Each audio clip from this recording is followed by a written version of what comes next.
Bien, estamos listos ya, hermanos. Vamos a iniciar un servicio más aquí desde su Iglesia Cristiana Efesios 4:23. Estamos saludando desde Cartago, Costa Rica.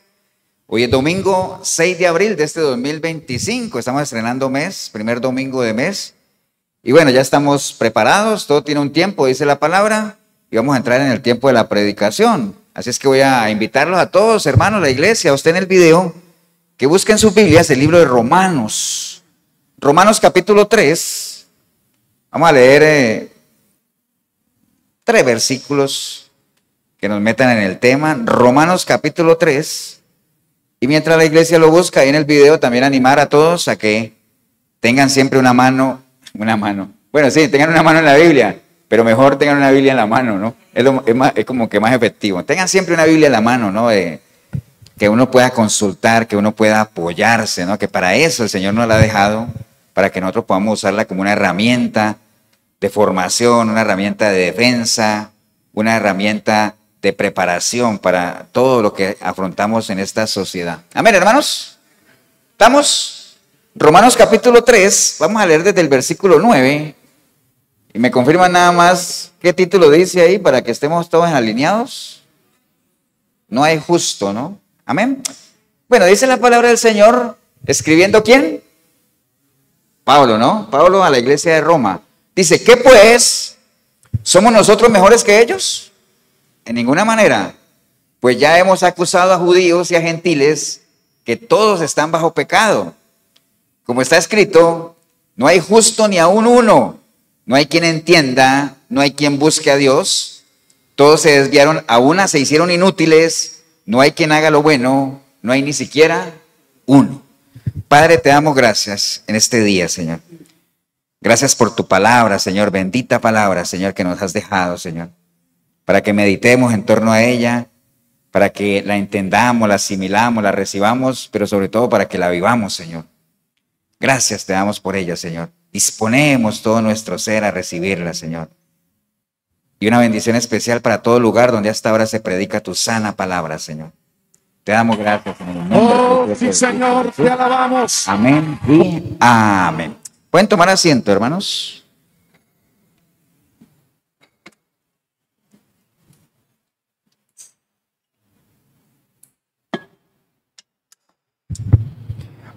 Bien, hermanos, bueno, para meternos en el tema, de por sí ya ustedes vieron ahí el título que está antes de los versículos que leímos, que dice que no hay justo, ¿no? De hecho, esta prédica se llama justamente como dice la palabra, no hay justo ni aún uno, dice ahí, ¿no? Pero vamos a desarrollarlo, vamos a ver de qué se trata, ¿no?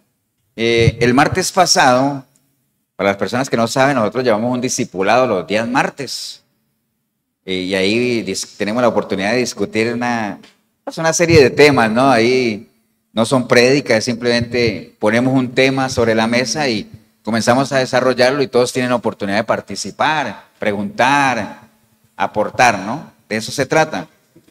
Estábamos hablando el martes en el discipulado, que bueno, obviamente la Biblia, la palabra de Dios, pues siempre por años, desde que existe, siempre ha tratado de ser ridiculizada y siempre ha tratado de ser como menospreciada, ¿cierto? Eso lo sabemos y es parte del paquete en el que el Señor decía cuando institucionalizó su iglesia, que dijo, bueno, esta es mi iglesia y ni las puertas del Hades prevalecerán contra ella, a sabiendas de que iban a haber fuerzas que iban a tratar de prevalecer sobre ella. Y parte de la iglesia pues es la palabra, ¿no? Es parte de nosotros como tal. Entonces, la palabra de Dios siempre ha tratado de ser menospreciada, descalificada usando diferentes argumentos, ¿no? O sea, de que fue escrita por hombres, lo cual es cierto, pero inspirada por el Espíritu de Dios. Amén.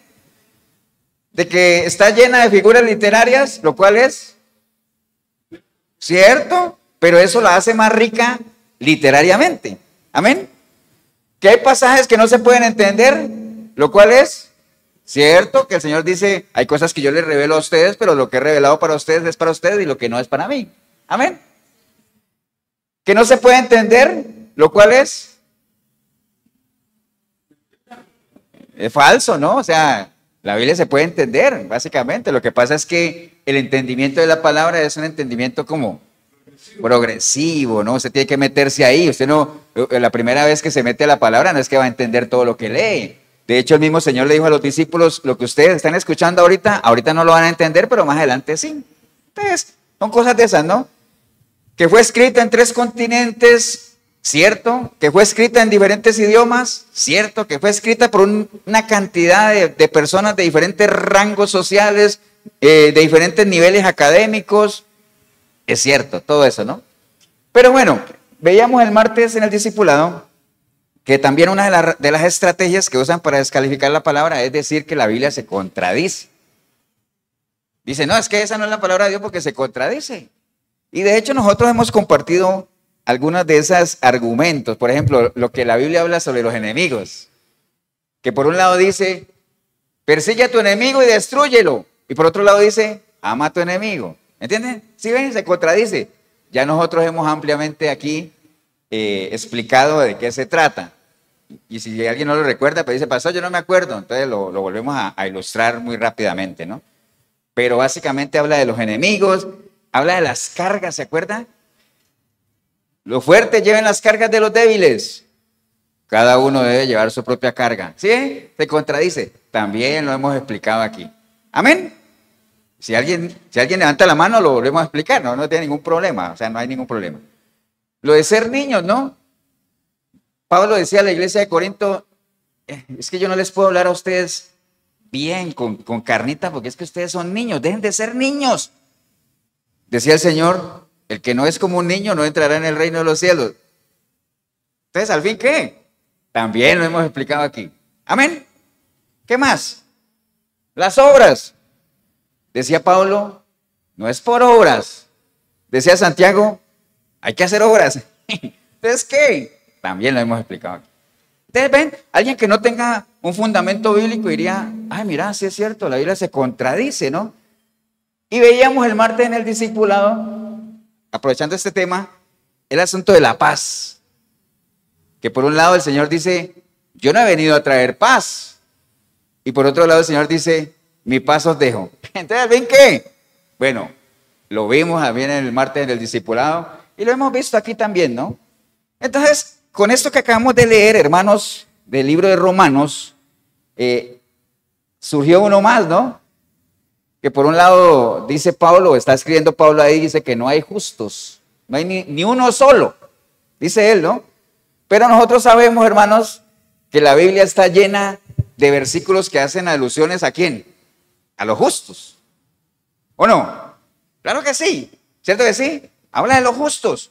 Y ahorita vamos a compartir algunos de ellos, ¿no? Que por ahí los tengo marcados para que veamos que la Biblia sí hace alusión a lo justo. Entonces, quería que exploráramos hoy un poquito eso de Romanos 3:10, de que Pablo está diciendo que no hay justo ni siquiera uno, no hay nadie que haga el bien. Entonces mucha gente se aprovecha de estos versículos para agarrarlos, para manipularlos y para acomodarlos dentro de una doctrina falsa, ¿no? Porque acuérdense que las doctrinas falsas, ¿de dónde surgen? De la misma palabra, ¿no? Eso lo tenemos claro, ¿no? Amén, hermanos. Sobre todo, ¿quiénes creen ustedes que se apoyan en esto cuando dice, uy, mira, Pablo está diciendo ahí que no hay nadie que haga el bien? O sea, si no hay nadie que haga el bien, es que todos somos, ¿qué? Malos, ¿cierto que sí? Todos somos malos, no hay nadie que haga el bien. Entonces, ¿qué corriente se le imaginan ustedes que utiliza eso para apoyarse y decir, ¿sí ve? Pablo ahí está ratificando aquello de que todos, ¿qué? Todos somos, ¿qué? Pecadores, ¿cierto que sí? Hay una doctrina que dice eso, de que todos somos pecadores. Habla uno de la santidad, ¿quién va a ser santo? Solo Dios. ¿Por qué? Pablo dijo que no hay ni uno que haga el bien. Íntegros, solo Dios. ¿Por qué? Pablo dice que todos somos malos. ¿Me entienden? Entonces utilizan este tipo de pasajes para soportar, digamos, lo que son sus enseñanzas, ¿no? Y entonces ahí tendríamos que meternos, sobre todo en esta parte de esa guerra que por años han habido entre calvinistas y arminianos, ¿de acuerdan? Ustedes saben que el calvinismo y el arminianismo son dos corrientes teológicas que existen desde hace mucho tiempo y que son totalmente antagónicas. ¿Ustedes saben qué quiere decir algo antagónico? Contrarias, ¿no? Porque a veces, por ejemplo, Andrés y yo podemos tener diferencias, pero las diferencias las podemos llevar. Pero cuando las diferencias son antagónicas, es que yo voy para el norte y él va para el sur, frío y caliente. ¿Me entiende? Cosas de esas, ¿no? Entonces, sí, el calvinismo y el arminianismo, hermanos, son dos sistemas teológicos que se rigen sobre principios totalmente contrarios, ¿no? Y las grandes diferencias de ellos, aunque hay muchas, están basadas en, básicamente el tema radica en tema de salvación. Ahí es donde está el meollo del asunto para ellos, ¿cierto? Y dentro del tema de la salvación, lo que es el libre albedrío, ¿no? Lo que creen unos y los que creen otros, ¿no? Entonces, los calvinistas obviamente creen que el hombre no tiene libre albedrío porque no tiene la capacidad de poder decidir, sino que toda la capacidad de decidir recae ¿en quién? En Dios, ¿cierto? Dios es el que decide, ¿no? Entonces, los calvinistas que dicen, no hay libre albedrío y el hombre ni siquiera tiene la capacidad ni de salvarse por sus propios méritos ni nada, sino que todo depende de Dios. Y además, el que Dios ya escogió para que se salve, ese se salva, ¿no? Los arminianos, a grosso modo, ¿no? Porque eso, el que esté interesado en el tema, hay mucha literatura. Los arminianos es lo contrario, dice que no, el hombre tiene libre albedrío, porque Dios se lo ha dado para que decida, y que la salvación es algo que se puede perder si uno no la cuida. ¿Estamos claros, no? Entonces, hay gente muy estudiada que dice que las iglesias en general deberían pertenecer a un lado o al otro. O ser calvinistas o ser arminianos. ¿Ustedes creen que eso debería ser así o no? Uno diría, no, o uno le dicen, ¿y usted quién es? ¿De Calvino o de Arminio? Porque así, pues de ahí vienen los nombres, ¿no? Entonces, ¿uno qué les podría responder? Uno podría, ¿y en qué versículo nos podríamos apoyar para decir, no, de ninguno de los dos, yo soy de Cristo? ¿En qué nos podríamos apoyar? ¿Pero quién dijo eso? ¿Y a quién se lo dijo? A los corintios. ¿Acuerdan cuando los corintios decían, no, yo soy de Apolos? Entonces decían, no, yo soy de Cefas, yo soy de Pablo. Entonces viene Pablo y dice, no, aquí nadie es de nadie, aquí todos somos de Cristo, el que murió por nosotros fue Cristo, ¿no? Entonces, que Calvino, que Arminio, no, nosotros somos de ¿quién? De Cristo, ¿no?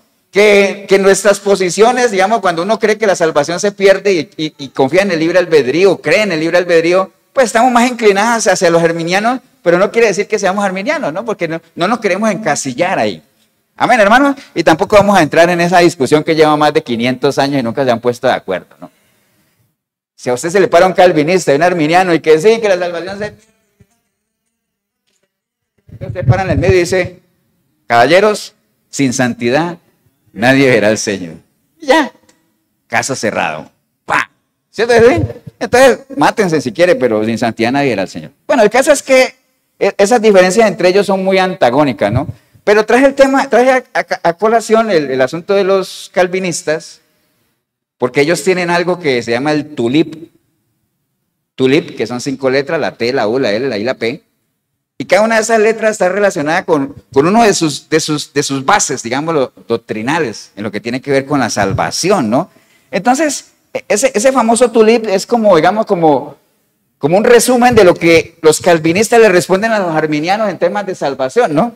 Ellos allá tienen sus argumentos, los calvinistas en medio de su tulip dicen, pues esta es mi respuesta, esto es lo que yo creo, ¿no? Y entonces, ¿cuáles son esas 5 bases rápidamente para que nos quede claro por qué ellos, no solamente en esto de Romanos, sino que lo usan para argumentar de que ellos tienen razón? Por ejemplo, la primera base, digámoslo así, o la T, tiene que ver con algo que ellos llaman la depravación total.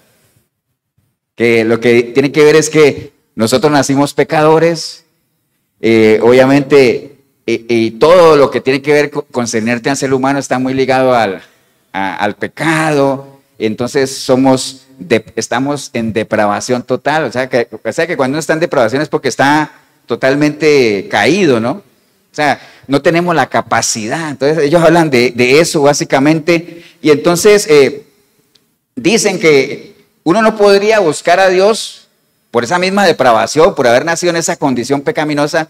No es posible que el hombre busque a Dios, sino que es Dios que ¿qué? Que busca al hombre, ¿cierto que sí? Y entonces ahí, ¿qué pasa? El libre albedrío, cero, ¿no? El hombre no tiene libre albedrío. ¿Por qué? Porque no tiene la capacidad. ¿Por qué? Porque nació en pecado, en depravación total. Entonces no tiene la capacidad, ni las ganas, ni nada de decidir buscar a Dios. Es Dios el que tiene que buscarlo. Amén. Por ahí vamos, ¿no? Entonces usted dice, entonces ahora entiendo por qué Romanos es importante para ellos. ¿Por qué? Porque como Pablo dice que no hay ni justo ni uno, que no hay nadie que haga el bien. Está bien. Lo otro que ellos tienen es el asunto de la elección incondicional. Que dice que Dios, ¿qué cosa? Eligió a un grupo de personas, ¿para qué? Para que se salven. ¿Qué es lo que conocemos como qué? Como la predestinación. ¿Cierto que sí? Dios ya escogió quiénes son los que se van a salvar. Y si nosotros, los que estamos aquí, no estamos en esa lista, pues estaríamos aquí perdiendo el tiempo, ¿no? Porque si no nos vamos a salvar, ¿para qué? Porque el fin de la fe, ¿cuál es? La salvación. Y entonces, ¿para qué viene ahora que ya viene la Semana Santa, la crucifixión y el recordatorio de la resurrección del Señor? ¿Para qué viene? ¿Para qué eso? Si dice la misma Biblia que si Cristo no hubiera resucitado, ¿qué pasa? Van a ser ya nuestra fe. ¿Para qué? Si no estamos en la lista, ¿no? O sea, estoy dándole algo muy general, ¿no? Porque esto es algo muy fino, o sea, que quiera investigar sobre el calvinismo y el arminianismo, pues puede meter. Pero básicamente, recuerde, llevamos el asunto de la depravación total. El ser humano nace en una condición depravada, pecaminosa, y eso le impide buscar a Dios porque no tiene la capacidad, ni las ganas, ni nada, ¿no? Entonces Dios es el que tiene que buscarlo. El asunto de la elección incondicional, que dice que Dios escogió un grupo particular de personas, ¿para qué? Para que sean de Él. Aquí no hay invitación y el que quiera atenderlo venga a mí, o como dice el Señor, el que quiera venir en pos de mí. No, tendría que haber dicho, ojo, el que quiera venir en pos de mí, pero que esté en la lista, ¿no? Que me siga, ¿no? Los demás si quieren cansarse siguiéndome, pero no van a llegar a ningún lado.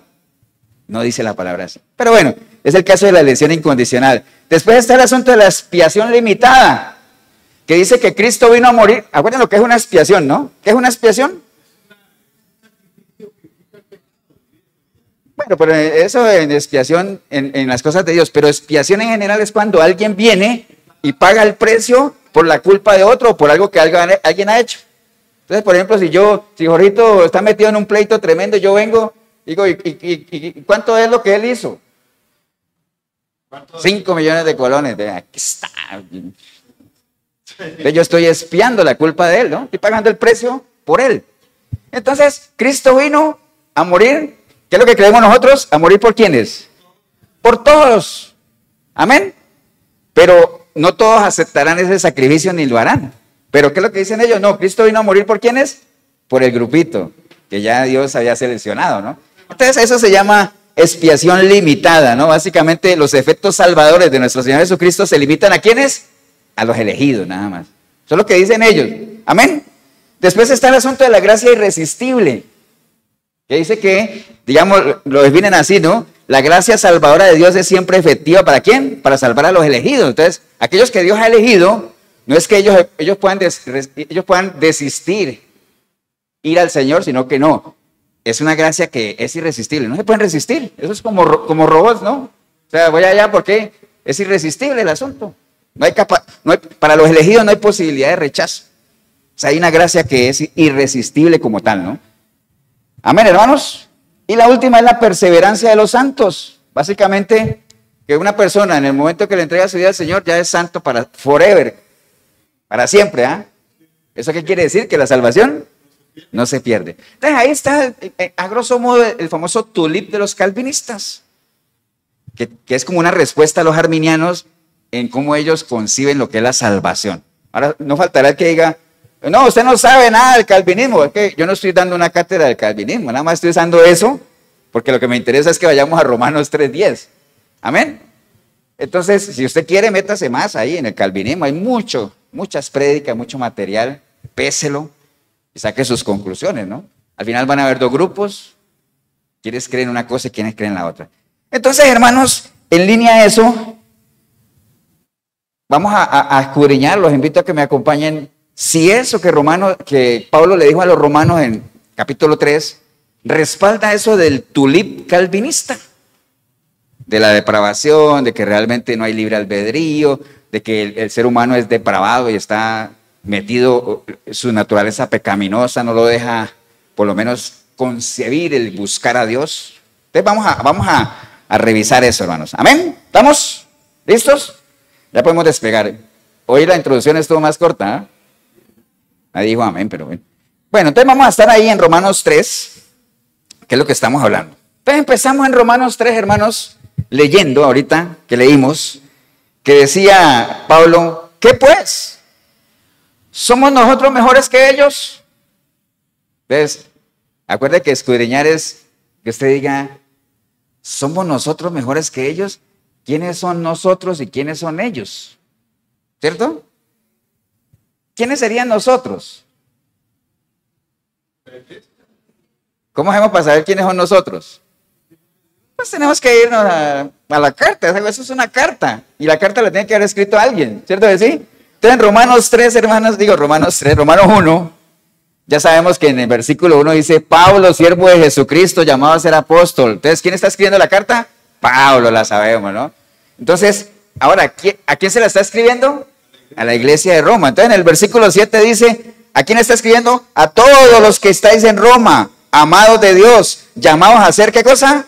Santos. Gracia y paz a vosotros de Dios nuestro Padre y del Señor Jesucristo. Entonces, volvamos al 3. ¿Quiénes somos nosotros?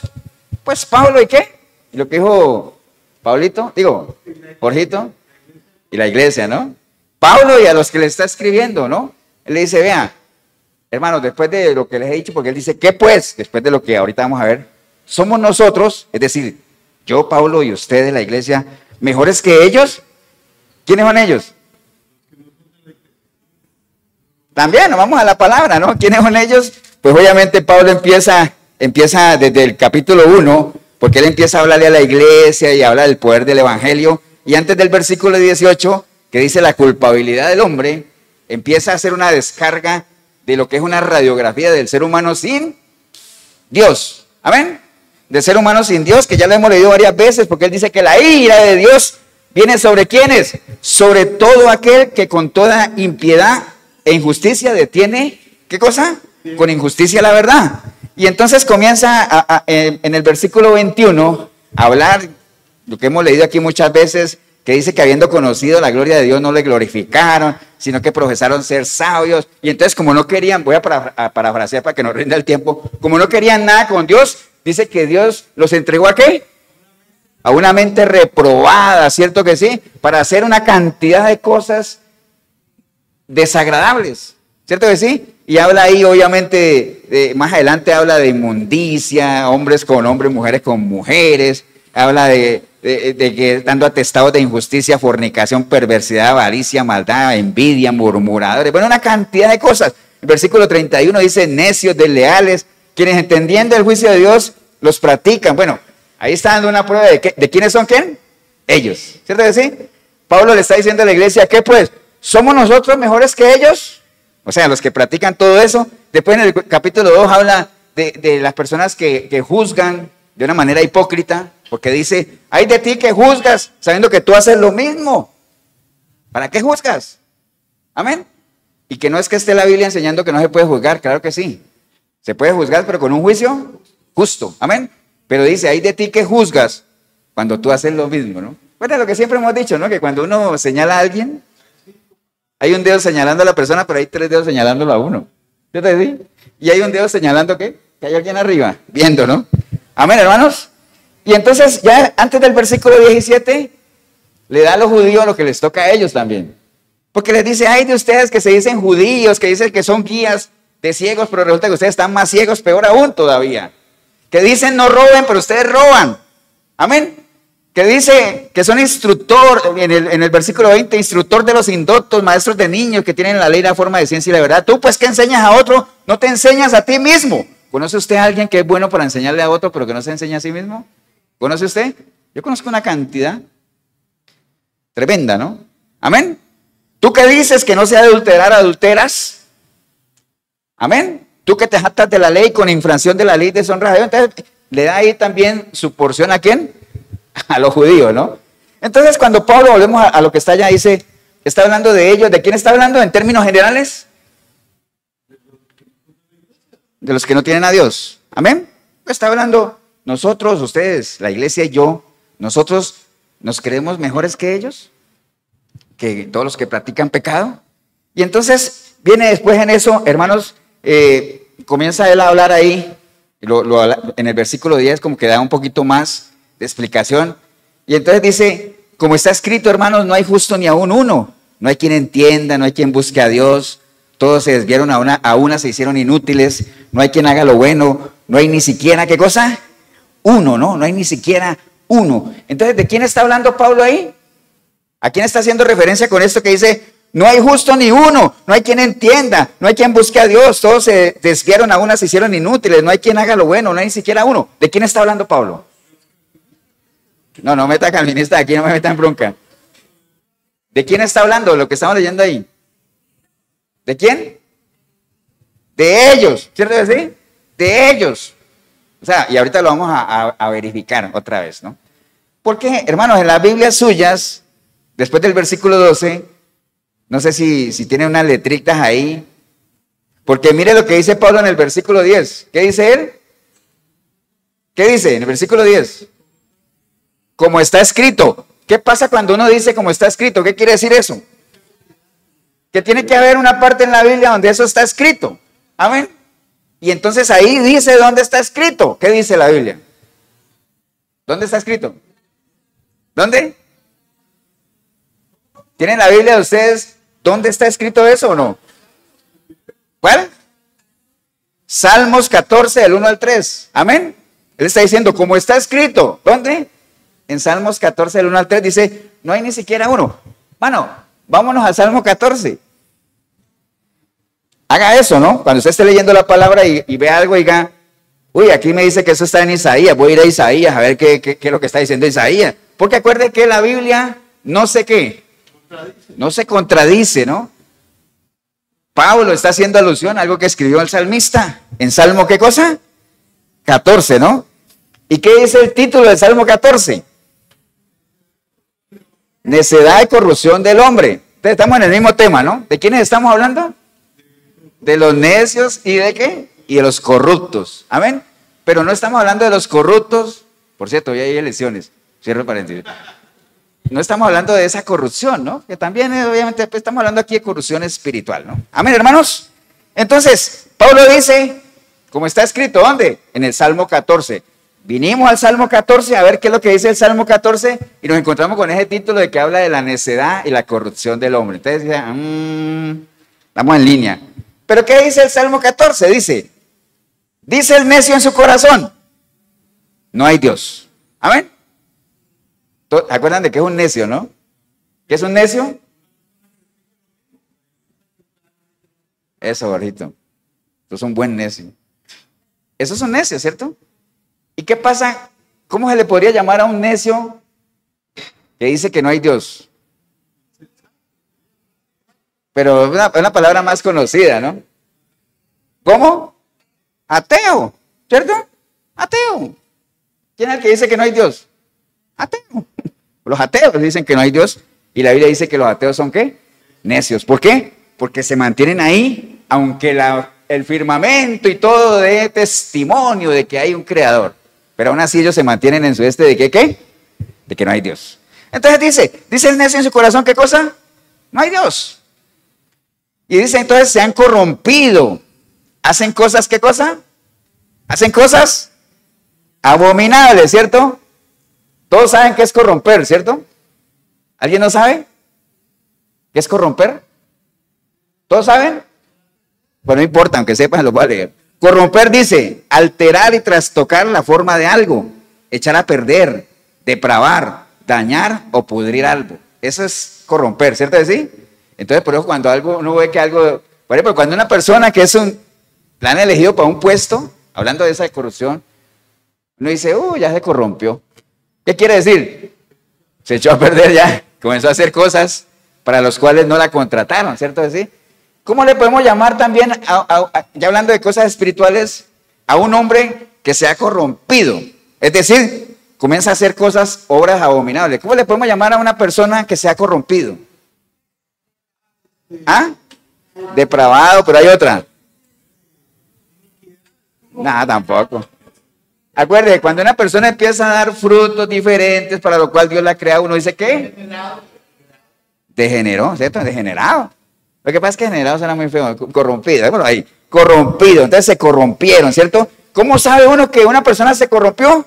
Porque empiezan a hacer obras, ¿qué?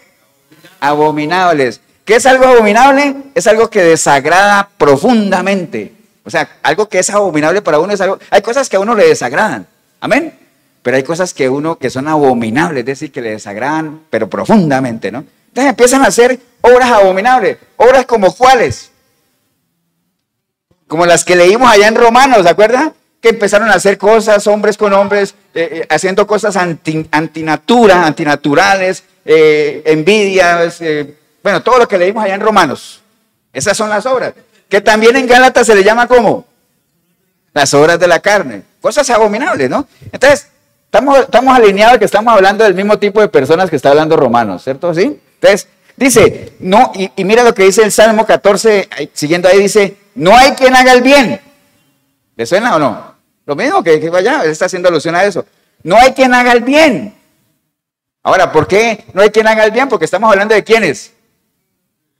De la gente que se corrompió. ¿Cierto que sí? No hay quien haga el bien. ¿Por qué? Porque todos son corrompidos. Amén. Ahora se dirá, pastor, pero si hubiera alguno ahí, bueno, como dice uno, ¿me acuerdo lo que le dije ya la vez pasada? El que le pique, ¿qué? Que se rasque. Y el que no le pique, pues que no se rasque. Amén. Entonces, si usted no se siente en ese grupo, pues eso no es para usted, ¿no? Estamos hablando de lo que Pablo está hablando de la gente que dice que no hay Dios, y como dicen que no hay Dios, se corrompieron, y como se corrompieron, empezaron a hacer obras, ¿qué? Abominables. Amén, hermanos. Y entonces, haciendo todo en medio de ese ambiente, pues no hay quien haga el bien. Y entonces, por eso, viendo a esa gente, dice que Jehová miró desde los cielos, para ver si de pronto había, ¿qué cosa? Un entendido que lo buscara. ¿Por qué buscar a Dios? Es cuestión de ¿qué? De entendimiento. O sea, usted no va a buscar a Dios si usted no entiende. Usted puede conocer muchas cosas. De hecho, hay gente que conoce mucha palabra y todo eso, pero caminan en pecado. ¿Por qué? Porque no han entendido. Amén. Hay gente que maneja palabras así, pero no entienden. Entonces, por eso se comportan igual que los demás. Amén, hermanos. Dice el versículo 3, todos se desviaron, aún se han corrompido. No hay quien haga lo bueno. No hay ni siquiera uno. Estamos alineados, ahí estamos hablando del mismo idioma, ¿cierto que sí? Y podemos volver a lo mismo, ¿no? ¿Por qué se corrompieron? Por lo mismo. Pero la explicación viene en el 4, ¿no? O sea, ¿por qué esa gente no busca a Dios? Porque Dios dice que anda buscando a ver si de pronto hay alguien que lo esté buscando. Pero ¿por qué esa gente no busca a Dios? Versículo 4. No tienen discernimiento. Acuerde que el discernimiento es lo que le da a uno esa capacidad de saber si algo es qué.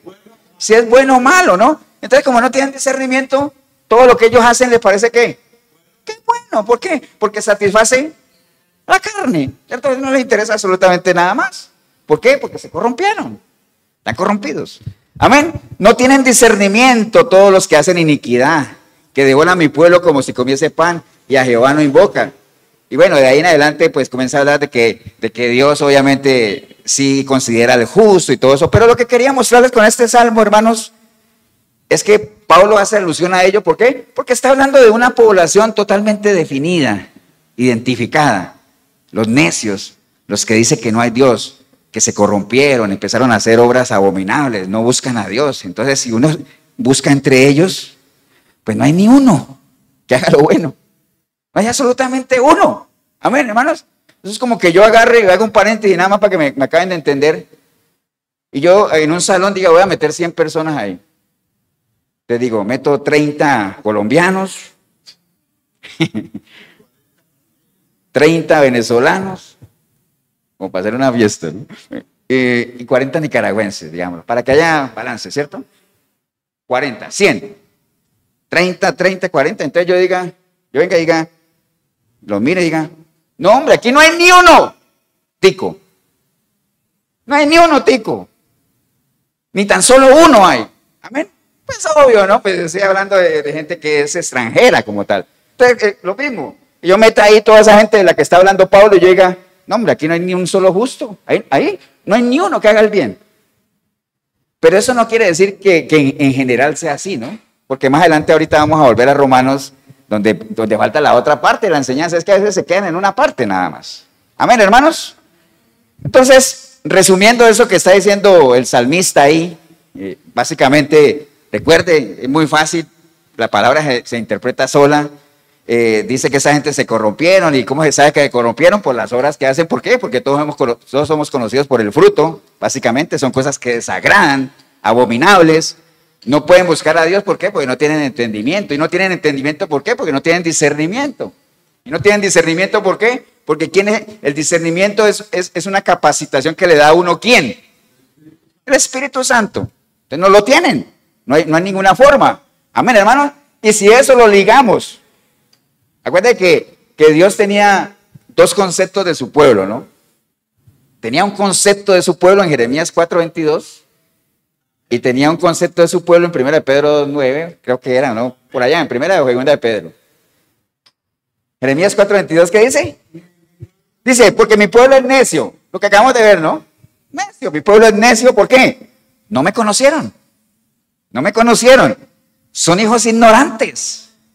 No son entendidos. Lo mismo que estamos hablando, ¿no? Sabios para hacer el mal, pero hacer el bien, ¿qué cosa?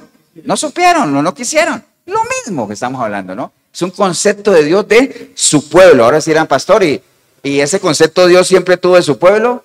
No. Porque después de un caminar y de lidiar con el pueblo y de todo el proceso de salvación y de aquí a allá, llega un momento en que el Señor dice que nosotros somos, ¿qué? Nación santa, pueblo adquirido. Amén. Que linaje escogido. O sea, que hemos sido llamados para anunciar las virtudes de aquel que nos ha rescatado, ¿no?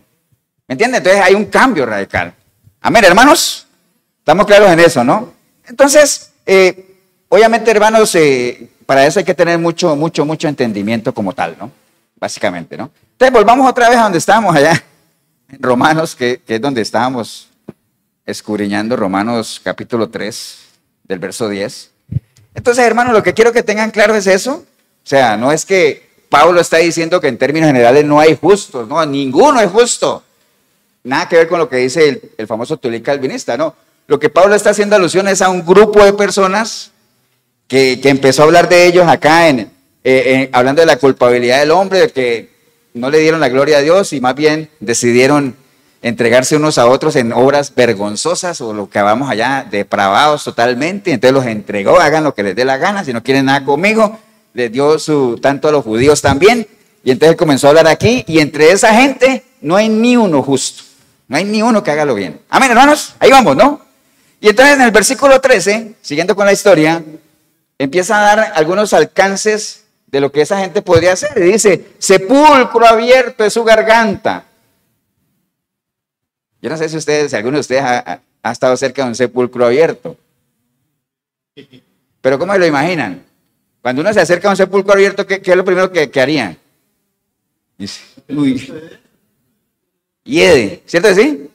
Entonces, no quiere decir esto que la gente que es impía, que se le acerca a uno y dice, uy, no abra su garganta porque, uy.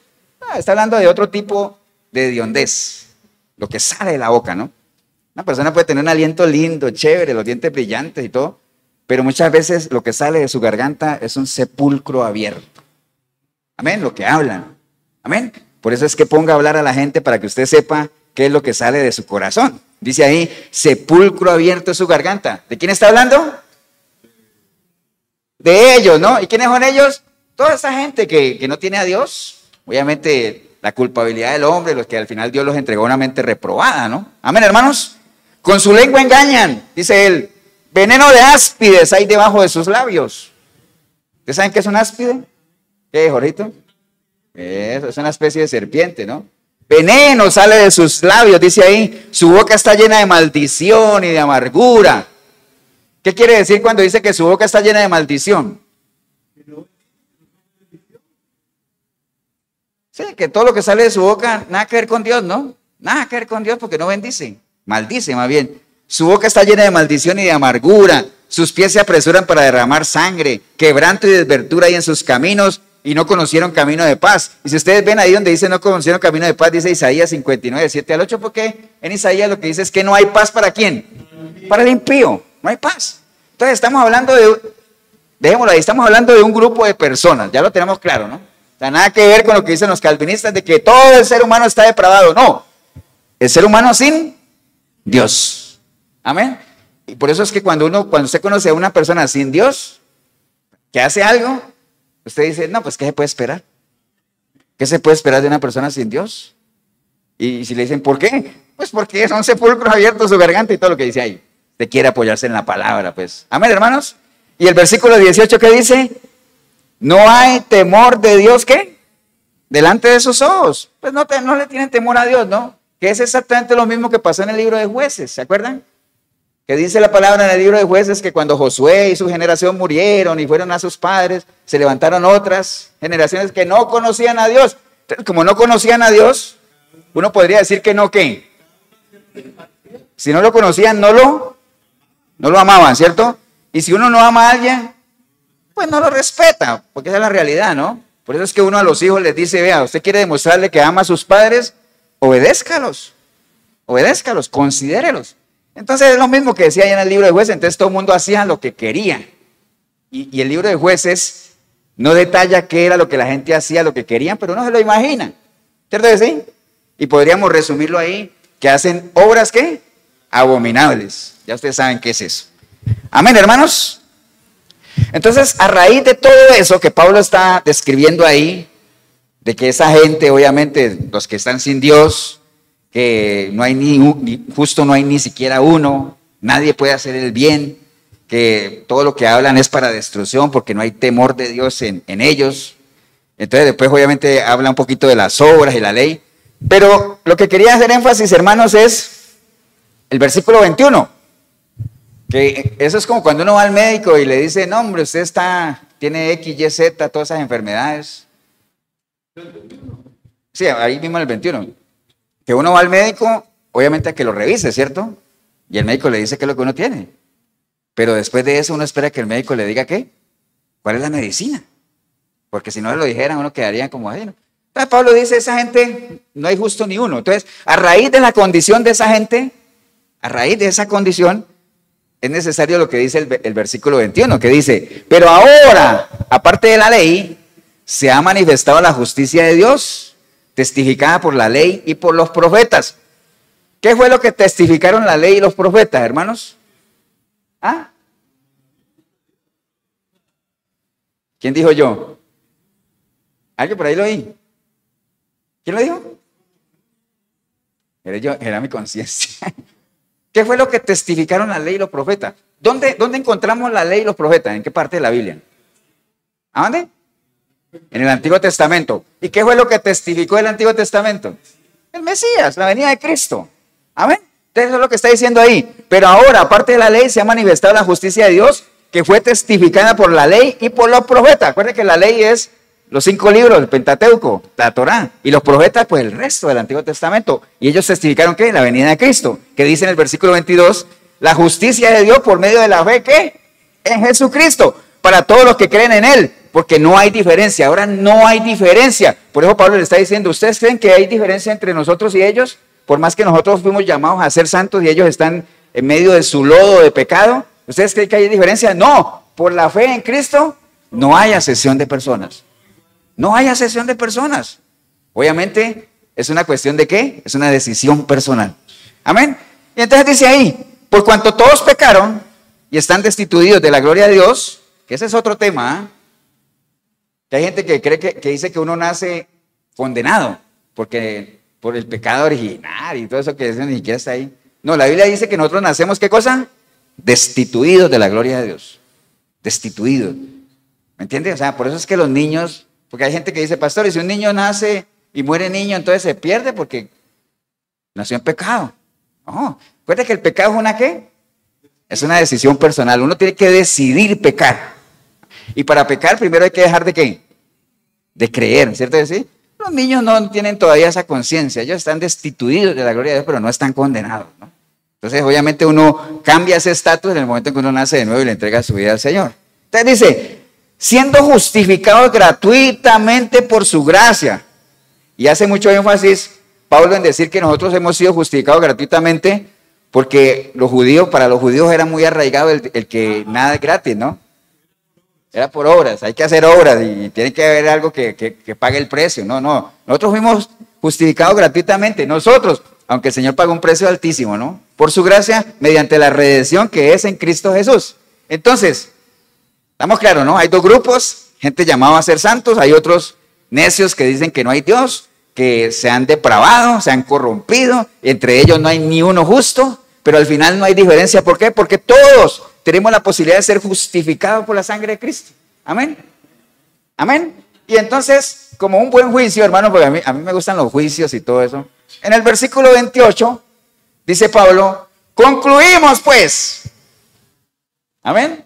Concluimos pues que el hombre es justificado por la fe sin las obras de la ley. Amén. Caso cerrado, diría Pablo. No creo que Pablo diga eso. Estamos claros ahí, ¿no? Entonces, hasta lo que llevamos ahorita, hermanos, sabemos que hay personas justas que han sido justificadas por Cristo, y hay personas que no son justos. ¿Por qué? Porque no han aceptado el sacrificio del Señor, o sea, no han dejado que ese sacrificio los cobije. Amén, hermanos. Y ahora usted dirá, pastor, y hay algunos versículos que hablan de que hay justos, claro, y la mayoría de ellos están en el libro de Salmos. Por ejemplo, dice, porque tú, oh Jehová, bendecirás al justo, como a un escudo lo rodearás de tu favor. Salmo 5:12. Los ojos de Jehová están ¿sobre quién? Sobre los justos, y atentos al oído del clamor de ellos. Salmo 34:15.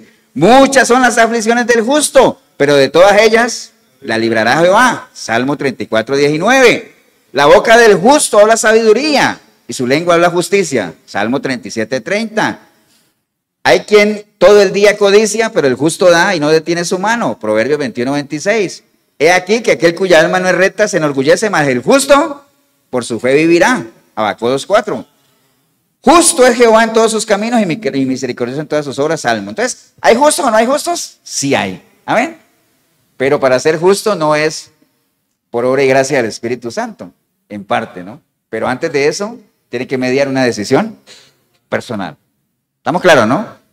Entonces, nada más para que cerremos eso. Pastor, entonces, ¿al fin qué? ¿Pablo se equivocó? No.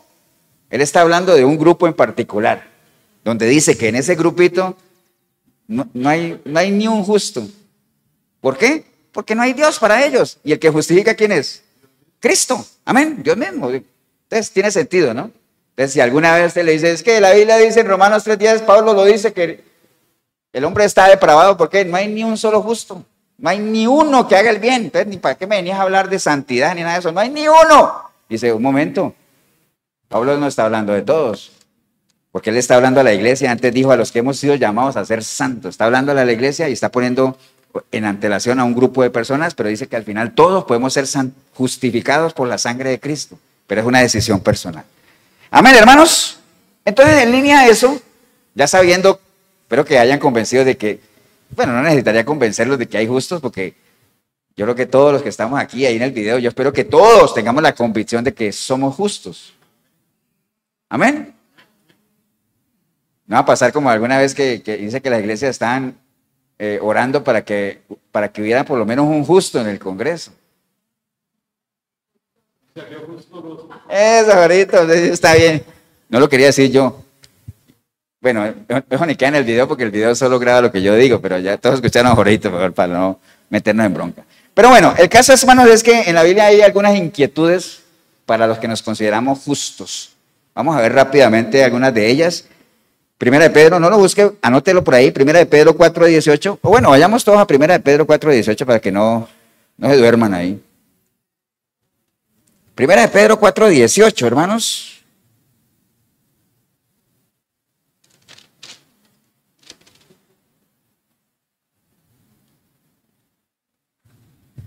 Primera de Pedro 4:18, hay una frase que Pablo le está dando a la iglesia, que dice, y si el justo, ¿a qué iglesia le está escribiendo Pablo ahí? Eso, ahorita, no hay ninguno, acuérdate de los expatriados que estaban allá, porque Pablo, ¿a quién le escribía Pedro? ¿A qué parte de la iglesia? ¿Los que eran qué? Sí, pero acuérdate que Pedro cuando le escribía generalmente a qué características tenía la iglesia a la que él le escribía. ¿Eran qué? Échenle cabeza a esto. Pablo generalmente cuando escribía, le escribía a los gentiles. ¿A quién le escribía Pedro? A los judíos, cuidado pierden, ¿no? A los judíos, acuérdense, ¿no? Entonces, Pablo le está escribiendo a los expatriados, porque ¿quiénes fueron expatriados? Que salieron ahí en la diáspora, ¿quiénes? Los judíos. Los judíos, ¿cierto que sí? Entonces, él le dice a ellos, mire, y si el justo con dificultad se salva, ¿qué será el impío, no? Pero bueno, esa es otra enseñanza que dan, que le dicen a uno, uy, pero es que Pedro está diciendo que el justo, los que le hemos entregado nuestra vida al Señor, que hemos sido justificados con el sacrificio de Él, dice, con dificultad nos vamos a salvar. Es decir, eso tiene varias interpretaciones, ¿no? También alguna vez la vimos aquí, pero se la recuerdo nada más. Vea, ¿se acuerda cuando uno estaba estudiando que uno decía, ¿y qué? ¿Pasaste el año? ¿Lo pasé con qué? Con dificultad. Lo pasé, ¿no? Es decir, como raspando la olla, ¿no? Entonces uno diría, ¿será que a eso se refiere Pedro cuando dice que nosotros que hemos sido justificados vamos a lograr la salvación con dificultad, es decir, con lo mínimo? ¿Será? Diría él. Bueno, entonces uno tendría que escudriñar eso, ¿no? Básicamente porque eso podría contradecirse con lo que, hablando de estas contradicciones de lo que estamos hablando aquí, eso podría contradecirse con lo que está en 2 de Pedro 4:10, que dice la palabra, por lo cual, hermanos, tanto más procurad hacer firme vuestra vocación y elección, porque haciendo estas cosas, ¿qué cosa? No caeréis jamás. Dice, porque de esta manera, dice, ojo, de esta manera os será otorgada una amplia y generosa entrada en el reino eterno de nuestro Señor y Salvador Jesucristo. Usted dice, pastor, ¿cómo así? Por un lado está diciendo que uno con dificultad se va a salvar y por otro lado está diciendo que nosotros nos va a dar una amplia y generosa entrada. Entonces, ¿al fin qué? ¿Voy a entrar raspando la olla o no? Es que eso de que con dificultad se salvan no tiene nada que ver con eso. Amén. El contexto de lo que Pedro está escribiendo a la iglesia, acuérdese que lo hemos hablado varias veces, que Pedro le está escribiendo a la iglesia porque ellos están atravesando una persecución tremenda del emperador Nerón. El emperador Nerón, es que ahorita siempre se acuerda de ese emperador. El emperador Nerón, ¿se acuerda? Comenzó a perseguir a la iglesia. Entonces él le dice a ellos, vea, antes de eso le dice, amados hermanos, en el versículo 12, no se sorprendan de la prueba. ¿Para qué se sorprenden? Si eso es parte del paquete. Por eso cuando alguien se mete a los caminos del Señor y le dice, pastor, es que viejera, estoy atravesando una situación. Le digo, ¿y usted está firme en el Señor? Sí. ¿Y entonces por qué se sorprende? Si eso es parte del paquete. En el mundo tendréis aflicción, dijo el Señor. Amén. Pero confíen. Y entonces él comienza a darle una serie de consejos. En el versículo 13 le dice, gócese más bien. En vez de estarse quejando, gócese en la prueba. Si es que es una prueba. Porque acuérdense que la gente a veces confunde las pruebas con el fruto del pecado, que no tiene nada que ver, ¿no? Es que Dios me está probando. ¿Por qué? Mi mujer me botó porque me pilló con otra. No, hombre, eso no tiene nada que ver con una prueba. Más bien arrepiéntase. Amén, hermanos. Entonces, comienza a decirles a ellos más allá de que asegúrense de que ustedes sean vituperiados, pero por el nombre del Señor y no sea por otra cosa, ¿no? Amén. Porque dice en el versículo 15, así que ninguno de vosotros padezca como homicida o ladrón o malhechor o por entrometerse en lo ajeno. Que nadie esté diciendo que Dios lo está probando por esas cosas, ¿no? Sino que más bien, si es por eso, que se avergüencen, dice él ahí, ¿no? Y entonces él termina esa parte diciendo, con dificultad, ¿qué cosa? Se salva, ¿no? Con dificultad se salva, ¿no? Entonces viene toda esa serie de recomendaciones por allá, pero básicamente lo que está recomendando es, asegúrense de que ustedes sean, ¿qué? Justos. Asegúrense de que ustedes sean justos. ¿Por qué? Porque si ustedes son justos, es decir, una persona que ha reconocido el sacrificio de Cristo y permite que con la sangre de Él ser justificado. Porque, bueno, yo tenía la definición de lo que era ser justificado, ¿no? Ser justificado, hermanos, en lenguaje de juicios, es cuando uno es absuelto. ¿Conocen la palabra absuelto? O sea, que cuando un juez dice, no, lo absolvieron, es decir, ¿qué cosa? ¿Lo declararon? ¿Libre de qué? De culpa, ¿no? Inocente, libre de culpa.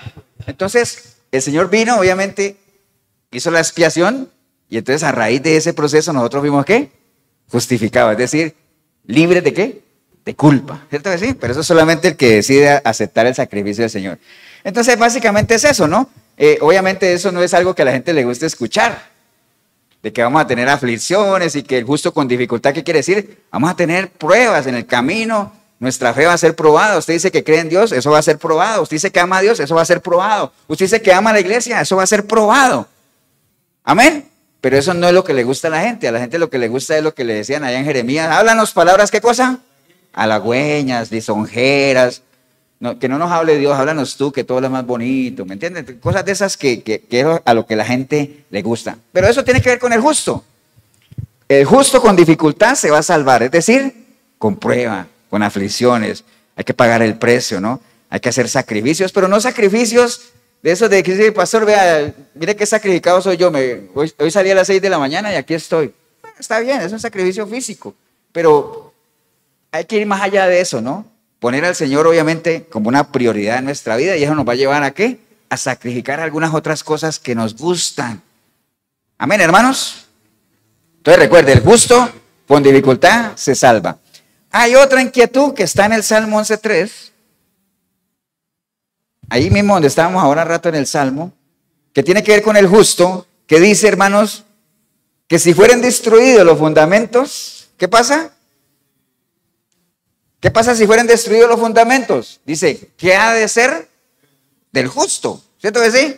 Dice el Salmo 11.3, si fueran destruidos los fundamentos, ¿qué ha de hacer el justo, hermanos? ¿Qué ha de hacer el justo? Bueno, ese es un salmo que escribió David. Ustedes saben que David, la mayoría de los salmos los escribió ¿en qué condición? ¿Siendo qué? Perseguido, ¿cierto? Estaba muy agobiado, perseguido, básicamente. Y entonces él se hace esa interrogante, dice, si le fueran destruidos los fundamentos, ¿qué ha de hacer el justo? Mire que él no dice que ya los fundamentos fueron destruidos, sino que dice, ¿qué pasaría si fueran destruidos, no? Entonces nosotros sabemos, hermanos, ¿cuál es el fundamento nuestro? Y aquí lo vimos hace poco cuando estuvimos hablando de las piedras vivas y que Pablo decía, yo como perito arquitecto ya puse un fundamento. ¿Cuál es el fundamento? Cristo. Cristo, hermanos. ¿Cuál es nuestro fundamento? Cristo. Por eso es que la Biblia dice, vea, que nadie ponga otro fundamento sobre el que ya fue puesto. ¿Que ya fue el que fue puesto? Cristo. Amén, hermanos. Entonces, ¿qué sería de nosotros que nos decimos justos? ¿Qué sería si nos destruyeran los fundamentos, hermanos? Es decir, sobre lo que reposa. Acuérdate que un fundamento es sobre lo que reposa algo, ¿no? Este edificio reposa ¿sobre qué? Sobre unos cimientos. Si uno comenzara a escarbar alrededor del edificio y a remover los cimientos, ¿qué pasaría con toda esa estructura? Se cae, eso lo sabe mi estimado allá constructor, vos constructor. Amén, hermanos. Eso lo sabe cualquiera. Entonces, estamos hablando de los fundamentos, ¿dónde? Espirituales, ¿no? Básicamente sabemos que nuestro fundamento, ¿qué es? Cristo, ¿no? Entonces, partamos del hecho de que todo el que se diga que es justo, si usted dice que es justo, tiene que tener un fundamento que es Cristo. Usted lo tiene que tener aquí. Y el día que ese fundamento se le quite, ¿qué ha de hacer? O sea, ¿para dónde va a ir? Por eso es que Pedro le decía al Señor, Señor, ¿pero a dónde vamos a ir? No podemos ir a ningún otro lado, solamente tú tienes palabras de vida eterna, que es lo que nos mantiene a nosotros de pie, Señor, que es lo que nos mantiene de pie, ¿no? Amén, hermanos. Ahora, si uno hace la analogía en lo natural, hermanos, cuando hay un terremoto bien fuerte, ¿no? Los terremotos generalmente tienen el epicentro, ¿dónde? No el lugar ese, sino ¿dónde se dan los epicentros de los terremotos? Adentro, ¿cierto? Adentro, en lo profundo de la tierra. Y entonces, como se hacen en lo profundo de la tierra, ellos mueven ¿qué cosa?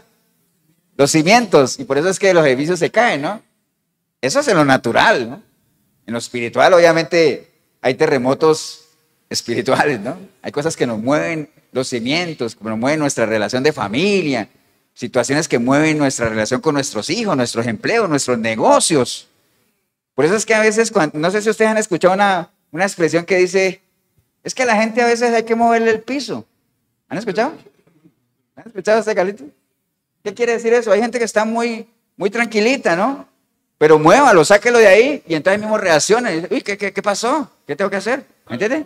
Entonces hay que moverles el piso, que es lo mismo que hacen los terremotos en lo natural, pero estamos hablando de otro tipo de remesón, ¿no? Amén, hermanos. Entonces, ¿qué hacer nosotros ante eso? Ante ese peligro de que podamos perder los fundamentos. ¿Qué podemos hacer nosotros como justos, que tenemos el fundamento que es Cristo? ¿Qué tendríamos que hacer? Mantenernos, ¿qué? Firmes, constantes y cada vez más bien creciendo más. Y no retroceder, porque eso no agrada a Dios. Ya lo sabemos, ¿no? Amén, hermanos. Y entonces ahí mismo en el versículo 11, en en el capítulo 11, Salmos 11, ahí está la receta, porque él se está haciendo la pregunta, ¿no? Entonces, ¿qué es lo que deberíamos hacer? En el versículo dice, ¿en Jehová qué cosa? He confiado. En Jehová he confiado, ¿no? Y dice, ¿cómo decís a mi alma que escape al monte cual ave? ¿Acuerdan? Entonces, la solución, hermanos, para uno defender sus fundamentos no es huirle a las situaciones, ¿no? Es que me están confrontando con mi fe, entonces yo mejor me voy a ir para otro lado o voy a evitar a esa persona porque cada que me la encuentro me mueve el piso espiritualmente y trata de sacarme de mi fundamento. O sea, la solución no es huir. ¿Por qué? Porque a donde usted vaya va a encontrar otro. Siempre se va a cumplir en nosotros, hermanos, que el hijo de la carne va a perseguir al hijo del espíritu. Entonces lo que usted necesita más bien es ¿qué cosa? Pararse firme, hacer defensa del evangelio. Refuerce su fundamento. ¿Para qué? Para que se pueda sostener. Porque si no, vas a ser como una ¿qué? Como una onda o una veleta que va para donde sople el viento, ¿no? Amén, hermanos. En el versículo 2 dice, porque he aquí los malos tienden el arco y disponen sus saetas sobre la cuerda para setear, ¿no? Siempre lo que yo les decía, el hijo de la carne va a perseguir al hijo del espíritu, ¿no? Después dice, si fueren destruidos los fundamentos, ¿qué ha de hacer el justo? Jehová está en su santo templo. Jehová tiene en el cielo su trono. Sus ojos ven, sus párpados examinan a los hijos de los hombres. Jehová prueba al justo, mas al malo, al que ama la violencia, su alma, ¿qué cosa? Los aborrece. Entonces dice ahí, Jehová está en su santo templo, hermano. No, vea, Dios está donde siempre tiene que estar. El problema, donde siempre ha estado, el problema es que hay mucha gente, cuando tiene una adversidad o algo, lo primero que hace es alejarse, ¿no? De Dios. En estos días le pregunté, porque a veces cuando yo veo que hay gente que no viene a la iglesia, yo les pongo un mensaje, ¿no? No preguntándoles por qué no han vuelto, sino que los saludo, ¿no? Indirectamente estoy haciendo eso, ¿no? ¿Y qué? ¿Cómo vas? Espero que todo vaya bien en el orden del Señor. Un abrazo, saludos. Entonces uno esperaría que dijeran, pastor, vieras que no he vuelto por X, Y, Z. Los que contestan, por lo menos, porque hay gente que ve, lo deja uno en visto y murió la flor. Pero en estos días le escribí a una hermana que por qué no había vuelto. Entonces ahí le pregunté, le digo, oye, ya como que te perdimos. Entonces me dice, no, es que estoy muy desmotivada. Wow, y entonces ¿por qué? ¿No debería ser esa una razón más bien para venir a la iglesia, para recargar baterías, para rodearse de gente que le pueda brindar cariño, para buscar de las cosas de Dios? No debería ser, pero esa es la típica, ¿no? de la gente, ¿no? Entonces por eso él está hablando ahí, Jehová está en su santo templo. Al Señor hay que buscarlo ¿dónde? ¿Dónde él está? Ahora sí, porque no falta, ¿no? Pastor, entonces usted está queriendo decir que Dios solamente está aquí. Yo no estoy diciendo eso, ¿no? Pero por lo menos que visiblemente se vea que haces un esfuerzo de venir aquí a compartir, que compartamos, que le demos gracias a Dios y que como miembros, como piedras vivas nos pulamos. Amén, hermanos. Entonces, eso es lo que está diciendo David ahí. Básicamente, ¿qué ha de hacer el justo si le fueren destruidos? ¿Qué cosa? Sus fundamentos. Entonces, si David se está preguntando de que qué ha de hacer el justo, es porque hay justos. Ya eso lo tenemos claro, ¿no? Pero quería nada más que lo reforcemos. Y el último, hermanos, que quería que compartamos, y ahí mismo retrocede al Salmo 1, ahí que estamos en el Salmo, estamos viendo mucho de los Salmos. ¿Por qué? Porque los Salmos hacen mucha referencia a los justos, que es el tema que estamos hablando hoy. Partimos de una pregunta o de una afirmación que decía que no hay justo ni uno, no hay ni solo uno. No, sí hay. Lo que pasa es que Pablo está hablando de otro tipo de gente, ¿no? Ya lo tenemos claro, ¿no? Entonces, estamos aprovechando este tiempo para ver algunas de las interrogantes o inquietudes que hay en torno a los justos, para que los que decimos que somos justos sepamos a qué nos enfrentamos y sepamos también de qué debemos cuidarnos. ¿Para qué? Para que nos sigamos manteniendo como justos. Amén, hermanos. Entonces, el Salmo 1, ¿qué dice el título? El justo y los pecadores, ¿cierto que sí? Entonces, hermanos, cuando habla del justo y los pecadores, estamos hablando de dos personas diferentes, ¿o no? Y como lo vamos a ver en el Salmo 1, son dos personas diferentes que tienen características diferentes, que tienen destinos diferentes. Amén. Entonces dice el versículo 1, porque acuérdense que la Biblia siempre nos ha mostrado la posibilidad de que hay dos, ¿qué? Dos caminos, ¿no? Pongo delante de ti el bien, la vida, el mal, la muerte, la bendición, la maldición, camino de justicia, camino de injusticia. Escoge tú. Amén. Yo te aconsejo que escojas bien, dice el Señor, para que te vaya bien, pero bueno, eso es decisión tuya, ¿no? Entonces, vea, si hay algo peligroso en esta vida, tanto en lo natural como en lo espiritual, es equivocarse de camino. ¿Cierto que sí? Todos, yo creo que todos ahí alguna vez nos hemos equivocado de camino. ¿Qué pasa cuando uno se equivoca de camino? ¿Ah? Primero no llega donde uno quisiera llegar. Y en vez de eso llega a dónde. Sí, pero cuando uno agarra el camino que no es a dónde llega uno. A donde no quería ir, a donde no necesitaba estar. ¿Para qué va a ir uno allá? Amén, hermanos. Entonces, por eso es que él habla del justo y los pecadores. Entonces dice en el versículo 1, bienaventurado el varón, de una. Ya todos sabemos que es bienaventurado, ¿no? Una persona bienaventurada es doblemente dichosa, ¿no? Entonces, siempre hay esa intencionalidad de Dios, hermanos, de que nosotros seamos, ¿qué? Bienaventurados, ¿no? Por eso hay ese interés particular, primero de que nosotros decidamos bien, escojamos el buen camino, o sea, que aprovechemos las oportunidades, que dejemos la simpleza, que vayamos al conocimiento. ¿Todo eso para qué? Para que nosotros seamos bienaventurados, hermanos. Amén, hermanos. Bienaventurado el varón y la mujer también. Primero dice que no anduvo en consejo de malos. Que no anduvo en consejo de malos, hermanos. Vea, hay muchas bendiciones, yo creo, en la vida de algunos o muchas bendiciones en nuestra vida que de seguro, hermano, yo me atrevería a decir que sí, que de seguro las hemos perdido por andar caminando por donde no deberíamos caminar. Amén, hermanos. Pero ahí lo que está hablando básicamente es consejo de malos. ¿Cuántas bendiciones no se habrán perdido por un mal consejo? Entonces te dirá, pastor, ¿entonces los consejos son malos? No, porque la Biblia dice que en la multitud de consejeros, ¿qué pasa? Aquí está la sabiduría. El problema no son los consejos, ¿el problema qué es?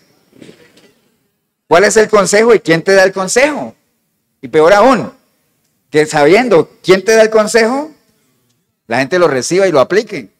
Entonces eso tiene sus consecuencias. Entonces por eso dice, bienaventurado el varón que no anduvo en consejo de malos.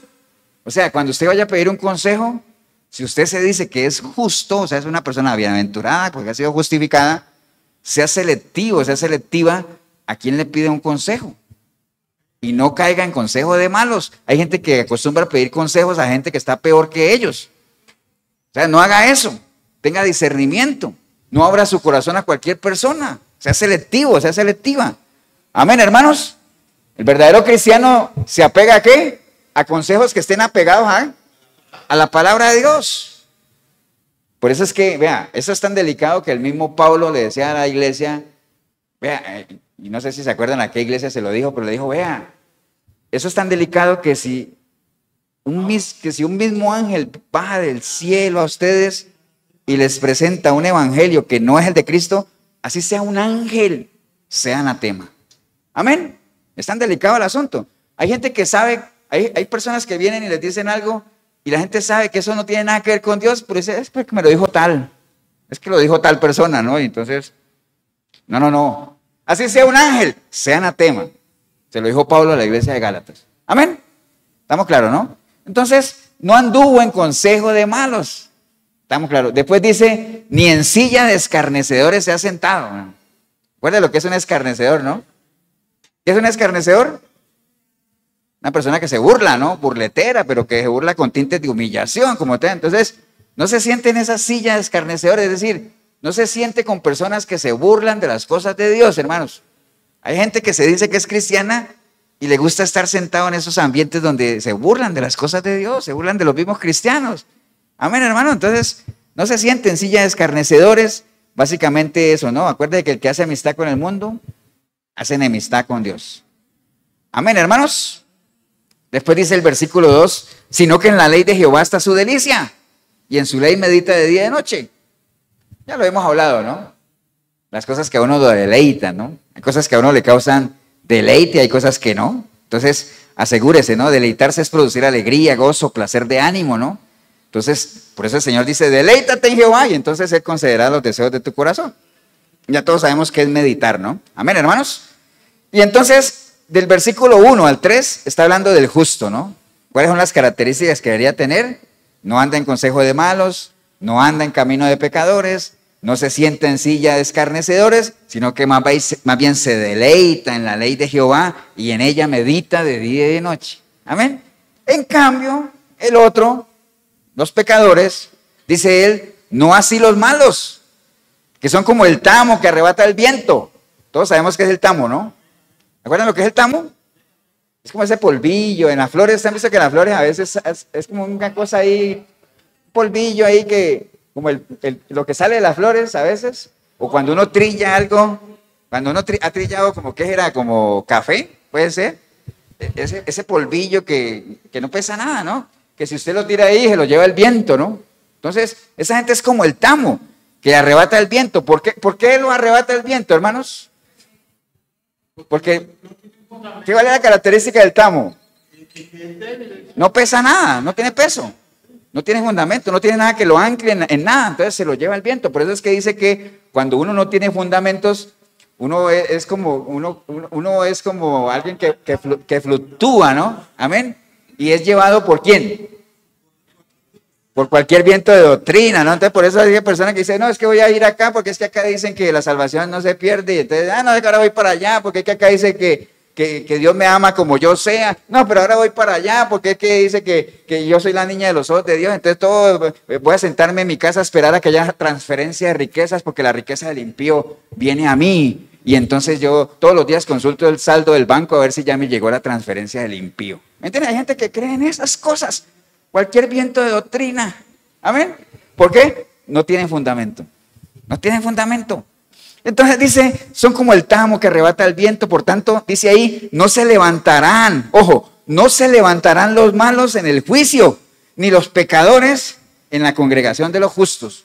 Mire lo que está diciendo ahí, ¿no? Vea, hoy en día, hermanos, en estos tiempos de los que estamos viviendo, recuerda que este es un sistema gobernado por Satanás, ¿no?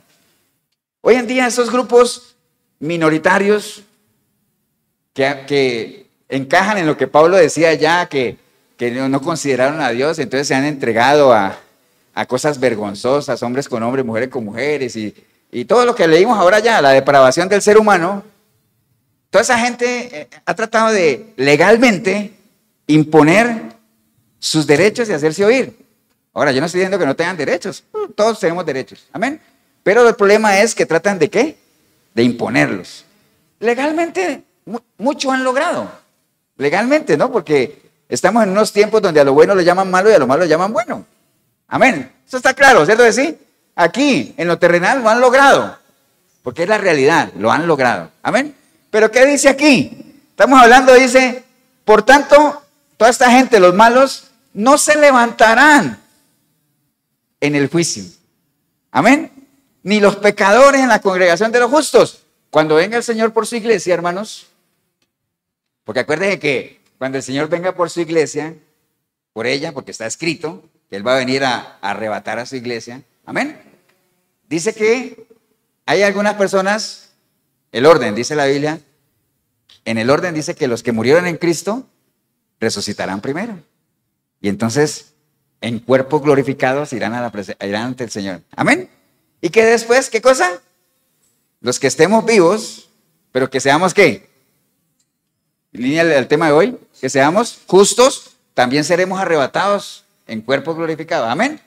Y entonces uno dice, pastor, ¿y entonces qué pasa con los que murieron sin Cristo?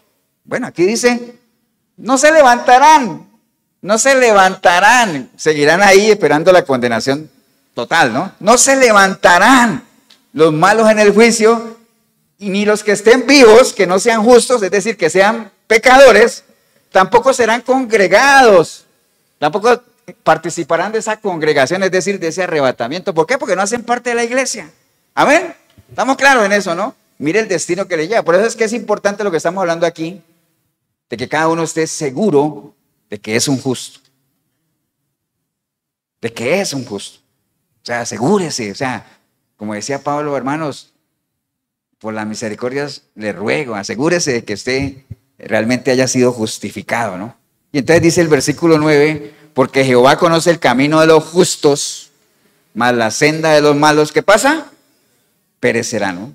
Mas la senda de los malos perecerá, ¿no? Entonces, todo eso básicamente ahí. Entonces, y quedándome ahí en eso de que Jehová conoce el camino de los justos, hermanos, hay un interés particular, como les decía yo ahorita, de que nosotros andemos por el camino correcto, por la senda de los justos. Por eso es que el Salmo 32:8 dice, te haré entender, dice el Señor, te haré entender y te enseñaré el camino que debes andar. sobre ti fijaré mis ojos, ¿no? Básicamente es eso. Dice, pastor, ¿y yo cómo hago para saber la senda? Bueno, usted nada más decida en su corazón ser justificado, entregarle su vida al Señor, permita que la sangre de Cristo lo limpie, sea justificado, y en ese momento, al mejor estilo de Pablo, cuando él dijo, Señor, ¿qué hago? Tranquilo, tranquilo, se te va a ir mostrando. En ese momento dice el Señor aquí, ¿ya lo hiciste? Sí. Entonces yo te haré entender, dice el Señor, y te enseñaré el camino por el que debes transitar. Asegúrate de ser justo, nada más. Asegúrate de ser justo. Y dice, pastor, ¿y cómo me va a enseñar el Señor cuál es el camino que debo caminar? ¿Qué le podríamos responder a una persona que haga esa pregunta? Sí, bueno, está bien, eso es justo, ¿no? Pero, por ejemplo, alguien decide entregarle su vida al Señor y dice, sí, listo, ya estoy aquí. Entonces el Señor dice, yo te haré entender cuál es el camino por el que debes transitar. Y dice, ¿cómo lo va a hacer? ¿Cómo lo va a hacer? Entonces uno dice, yo ya soy justo. ¿Cómo sé cómo debo caminar? O por el camino que debo caminar. ¿Por medio de qué? Sí, pero hay una palabra para que calce el versículo. El justo caminará. ¿Por qué? Por la fe. ¿Y qué es la fe? Fruto del conocimiento, la palabra, aquí está. Entonces, métase aquí. ¿Usted ya está justo? Sí. ¿Quiere conocer el camino por el que debe transitar? Aquí está en la palabra. ¿Por qué? Pues el Señor ya lo tiene ahí. Ya está ahí. Entonces se cumple aquello que está ahí. Y después dice el Señor, y sobre ti fijaré mis ojos. ¿Por qué? Porque yo conozco el camino de los justos. Entonces no me vengas a decir a mí que tú eres justo cuando estás caminando por otro camino, porque yo lo conozco. Acuérdate que Dios no puede ser burlado. Amén, hermanos. Entonces hay un interés particular del Señor en eso, ¿no? Por eso es que varias veces el Señor ha mandado a sus siervos, a sus profetas, a que la gente componga el camino. ¿Me entienden? Cuando el pueblo de Israel estaba desviado, mandaba a alguien y les decía, ¡hey! Como Jeremías, ¿no? ¡Vea, pueblo! Y se lo leo, sí, le dijo, así dijo, vea, parados en los caminos, ¿de acuerdo, Jorito? Mirá, preguntar por la senda antigua, anden por ella. ¿Para qué? Para que tengan descanso en vuestras almas. Amén.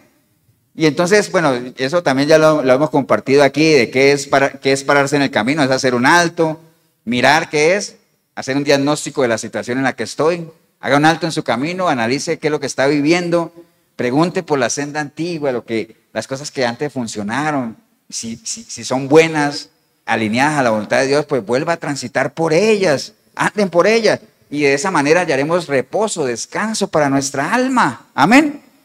Pero, ¿qué decidieron los injustos en esa época de Jeremías? ¿Qué decidieron? ¿Qué dijeron?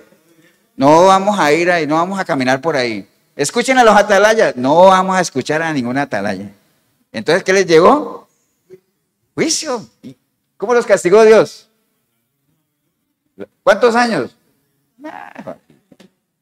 Cáeme bien. 70 años, ¿no? ¿Ya te decía? 70 años, está bien. Entonces no se arrepintieron, entonces, y ahí aplica lo que dice el Señor. Entonces, hermanos, para cerrar ya, volvamos otra vez allá donde estábamos en el Salmo 14, ahí adelantito donde estábamos. Nada más para que cerremos. ¿Acuerda que estábamos ahí en el Salmo 14? Entonces, en el Salmo 14 era la confirmación de lo que Pablo decía en Romanos 3:10, ¿se acuerdan? Que él decía, dicen los ateos que no hay Dios, entonces se corrompieron, todo eso. Amén. ¿Estamos claros, no? Y entonces él dice, básicamente, ¿por qué? Porque no tienen discernimiento, no han entendido, entonces por eso hacen cosas abominables, está bien. Ese es el capítulo 14 de Salmos. Uno diría, bueno, pastor, pero eso es para ya sabemos, ese es el grupito aquel que no hay ni uno, bueno. Pero nosotros, pastor, ¿qué hay para nosotros? Bueno, Salmo 15. Salmo 15. ¿Qué dice el título? Los que habitarán en el monte santo de Dios. ¿Qué es habitar en el monte de Dios? Estar en su presencia, porque acuerde que los montes es el lugar donde Dios estaba, ¿no? ¿De dónde viene mi socorro? De los montes. O miraré hacia los montes, ¿por qué? Porque yo sé que allá está Dios. Entonces dice, Jehová, dice, ¿quién habitará en tu tabernáculo? Es decir, ¿quién habitará en tu presencia? Amén. ¿Quién morará en tu monte santo? Es decir, ¿quién morará en tu presencia? Dice, el que anda en integridad y hace ¿qué cosa? Justicia. ¿Cómo se le llama al que hace justicia? ¿Pero cómo se le llama a la persona que hace justicia? Justo. Justo. Entonces ya, uno ahí ya, bueno, no me diga más, diría Gabriel ahí, no me diga más, suficiente ya. Aunque usted me diga que haciendo justicia, es decir, siendo justo, voy a habitar, voy a morar en el tabernáculo de Dios y voy a morar en su monte santo, no me diga más, no necesito más, ¿no? Pero bueno, ahí dice, el que no calumnia con su lengua, ni hace mal al prójimo, ni admite reproche alguno contra su vecino, aquel a cuyos ojos el vil es menospreciado, pero honra a los que temen a Jehová, el que aún jurando en daño suyo, no por eso cambia, sino que su dinero no dio usura, ni contra el inocente admitió cohecho, el que hace estas cosas no resbalará jamás. Amén, hermanos. Entonces, espero que esto que hemos repasado del justo y eso, nada más nos sirva a todos para hacer, entre las cosas que tenemos que saber para hacer defensa del evangelio es esa, ¿no? Es decir, todos somos pecadores, no hay ni un solo justo, no hay nadie que haga el bien. No, un momento, eso no enseña la palabra, ¿no? Sí hay un grupo, la persona sin Dios, entiendo que sea así, no tiene la capacidad, se ha depravado, se ha corrompido, se ha degenerado, pero tiene la posibilidad de ser justificado por el sacrificio de Cristo, porque ahí no hay acepción de personas, pero tiene que ser una decisión personal. Y si usted decide ser un justo, usted morará en el tabernáculo de Dios y morará en el monte santo, ¿no? Y hay una serie de recompensas que ya las vimos. Amén, hermanos. Estamos claros, ¿no? Póngase de pie. Vamos a darle gracias a Dios. Gracias, Señor, te damos por esta linda oportunidad que hemos tenido de meditar en torno a esto, Señor. Sabemos que tu palabra siempre va a ser atacada y todo eso, pero es una responsabilidad de cada uno de nosotros conocerla, ¿no? Conocerla no solamente para aplicarla a nuestra vida, sino también para que podamos hacer defensa del evangelio, aunque cualquiera podría decir, pastor, Dios no necesita que nadie lo defienda. Sí, está bien, Él no necesita que nadie lo defienda, pero es una oportunidad que nos da de que nosotros podamos hacer defensa de su palabra y que podamos defender nuestra fe, podamos pelear la buena batalla, que es la batalla de la fe, que significa qué es lo que yo creo contra lo que me quieren hacer creer, ¿no? Eso ya lo sabemos, pero gracias te damos, Señor, por esta linda oportunidad que hemos tenido de recorrer, digamos, estos salmos y saber exactamente a nosotros que nos decimos justos, las responsabilidades que tenemos, pero mejor aún, los privilegios, las recompensas que hay para todo aquel que se mantenga en justicia contigo, Señor. Te damos gracias. Si hubiera alguna persona hoy aquí, en este lugar o ahí en el video, que usted hoy entendió que pues realmente usted no vive en justicia, usted no es justo. ¿Por qué? Porque usted nunca le ha entregado su vida al Señor. Y si se la ha entregado, realmente ha sido de boca, nada más porque no ha sido de corazón, no has permitido que la sangre de Él te limpie y que tú tengas un fundamento claro en tu vida, que es Cristo Jesús, te muevas bajo los principios del Señor y que realmente tú seas fiel a aquel fundamento de los apóstoles, que era el presentar a un Cristo crucificado y un Cristo resucitado. Usted hoy se dio cuenta de eso, o sea, usted no vive en justicia, usted no es justo. Y si usted no es una persona justa, ninguna de esas cosas que hemos hablado es para usted. Pero buenas noticias, dice Pablo, no hay acepción de personas. El sacrificio del Señor para todos que quieran aceptarlo. Y si es el caso suyo, puede hacerlo en este momento, y ahí donde está puede decirle al Señor, Señor Jesús, en este día escuché tu palabra, Señor. Y hoy me ha quedado claro de que estoy tan solo a una decisión de contarme entre los justos, Señor. Permitir que tu preciosa sangre me limpie, Señor, y que yo pueda arrancar a partir de hoy una nueva relación contigo, Señor. Conocerte. Por eso hoy, arrepentida como nunca antes, yo clamo a ti, Señor. Para que tu preciosa sangre me limpie de todo pecado, tu Santo Espíritu pueda venir a mí y hacer de mí una nueva criatura, Señor. Que a partir de hoy yo pueda buscarte a través de tu palabra, Señor. Y yo sé que si te busco te voy a encontrar, y cuando te encuentre te voy a conocer. Y en la medida que te conozca te voy a amar. Y en medio de ese amor voy a empezar a hacer por ti cosas que jamás imaginé que haría por alguien, pero que sé que por amor se pueden hacer, Señor. Y en medio de hacer esas cosas, de servir, yo voy a hacer lo que tú anhelas de mí, que yo sea un adorador en espíritu y en verdad, Señor. Bendigo el momento que decidí venir a este lugar o ver este video, porque vine o empecé a verlo sin ti, pero ahorita te recibo como mi único y suficiente Salvador. Te doy gracias en el nombre precioso de Cristo Jesús. Amén y amén. Damos un aplauso, hermanos.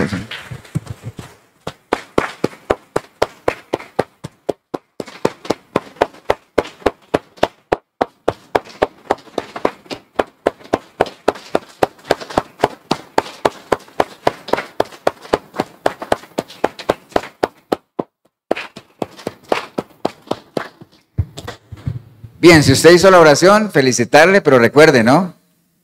La oración de la fe, dándole el beneficio de la duda que la haya genuinamente, está bien, te ha cambiado de naturaleza, te ha trasladado de un reino al otro, pero aquí viene un proceso de conversión, de transformación, que si usted no entra ahí, no se va a cumplir en usted aquello de que estás poniendo un fundamento firme, sino que simplemente ahorita usted cambió de naturaleza nada más, pero sigues teniendo los pies sobre la arena, ¿no? Necesitas comenzar a construir sobre la roca. Y eso es un caminar, es un proceso, ¿no? Si le podemos ayudar, la Iglesia Cristiana de Efesios 4:23, Cartago, nosotros estamos costado norte de las ruinas, acá en el Centro Comercial El Dorado, nos reunimos todos los domingos a partir de las 10 de la mañana. 8772-5957, mi número, Pastor Eber Molina, si en algo le puedo apoyar. Y recuerde que hoy domingo, como todos los domingos, en la 105.9 de la FM Radio Urbano, programa Sinceridad de 8 a 9 de la noche. Usted se puede conectar por la radio normal, la 105.9 de la FM, o puede entrar en el urbano106.com, ahí se mete en radio en vivo, ahí escucha el programa, inclusive puede chatear. Que el Señor los bendiga, un abrazo. Nos vemos en una próxima oportunidad.